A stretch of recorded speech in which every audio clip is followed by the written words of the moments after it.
২৭ বছর পর নতুন নেতৃত্ব পেয়েছে রাজশাহী মহানগর যুবলীগ। সম্মেলনের ৯ মাস পর ঘোষণা করা হয়েছে মহানগর ও জেলা যুবলীগের আংশিক কমিটি।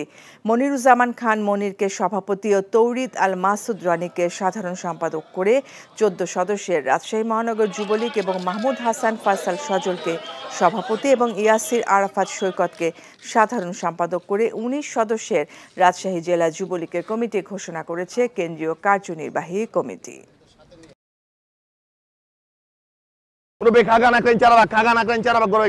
একদম শীতকালী বড় ভাই টান দিয়া যাবো খাগা না চারাবাগ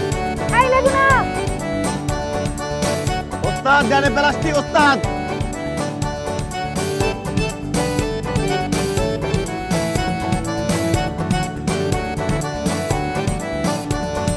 আপনার বান্ধবী আসেনি আজকে? না, কেন রে লাগবে? হে পৃথিবী, তুমি আমাকে ক্ষমা করে দিও। কইছি না বাপ তুই কথা কবি না, কইছি একবার কলিজার টাইন আছে।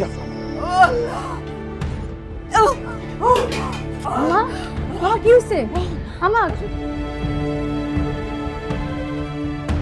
আমাদের মতো মানুষের এসব দেখা শোভা পায় না। উনি আমার কাছে আসছে। কাস্টমার, আমি পাশেই আছি, ঠিক আছে? আমি তোমার কতটা ভালোবাসি, আমি তো মানুষ সুইটিরে ভালোবাসছি।